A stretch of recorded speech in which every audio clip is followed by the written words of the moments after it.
बच्चों के एग्जाम्स के समय पेरेंट्स इतना ज़्यादा स्ट्रेस ले लेते हैं कि ऐसा लगता है कि एग्जाम बच्चों के नहीं, हम पेरेंट्स के हों।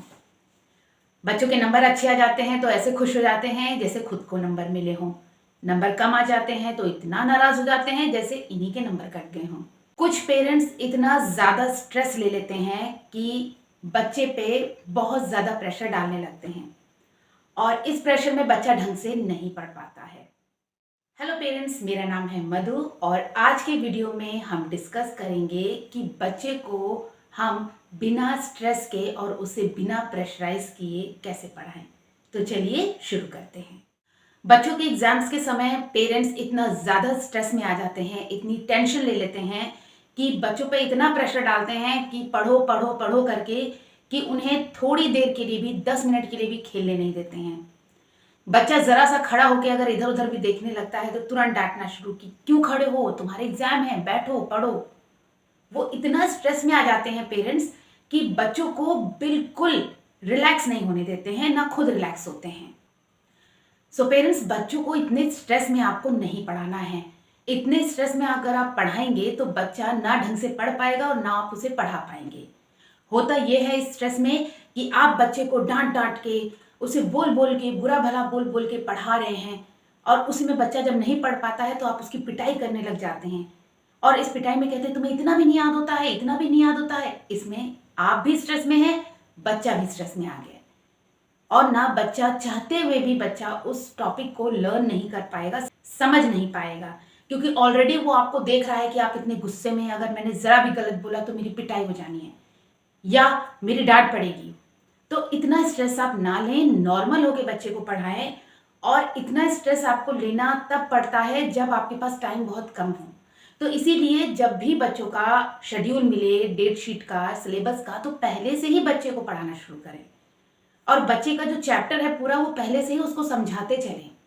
एग्जाम टाइम में टेंशन ना लें, स्ट्रेस ना लें। आपने जितना पढ़ाया है उतने ही टॉपिक को अच्छे से बच्चे को रिवाइज कराएं, उतने ही टॉपिक की वर्कशीट बनाएं, बच्चे को अच्छे से लर्न कराएं।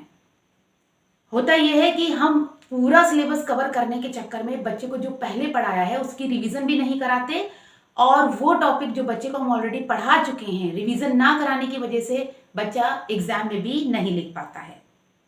हम बच्चे की जितनी रिवीजन कराएंगे बच्चा उतना ही अच्छा एग्जाम में परफॉर्म करेगा। सो पेरेंट्स, आपको टेंशन नहीं लेना है, प्रेशराइज नहीं होना है। बिल्कुल शांत रह के बच्चे को पढ़ाइए।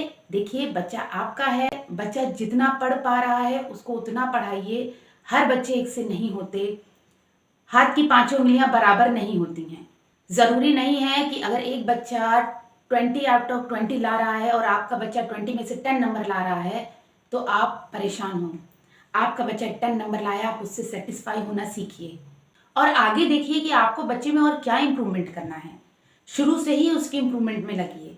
ये नहीं कि एग्जाम के 2 दिन पहले आप लेके बैठ रहे हैं और उसको सुधार देंगे, ऐसा नहीं हो सकता है। ये एक कंटिन्यूअस प्रोसेस है, बच्चे को लर्निंग कंटिन्यूअसली करनी है। डेली कुछ ना कुछ नया सिखाइए। हमेशा एक बात याद रखिए, बच्चे को दुनिया से कोई फर्क नहीं पड़ता कि दुनिया में कौन उसके लिए क्या कह रहा है, लेकिन जब बच्चा घूम के अपने मम्मी पापा के पास आता है वही उसकी दुनिया है, पेरेंट्स उसकी दुनिया है। अगर पेरेंट्स उसको समझ रहे हैं, उससे सेटिस्फाई हैं, तो बच्चा सब कुछ कर सकता है आगे चल के। ये ज़रूरी नहीं कि अगर बच्चा, आज आपका बच्चा काफ़ी एवरेज है या लोअर पोजीशन में आ रहा है तो कल वो टॉपर ना बने, ऐसा नहीं है। बच्चा टाइम टू टाइम इम्प्रूव करते हैं, बशर्ते इसके कि एज अ पेरेंट आप उनके साथ रहें और आप उन्हें समझें।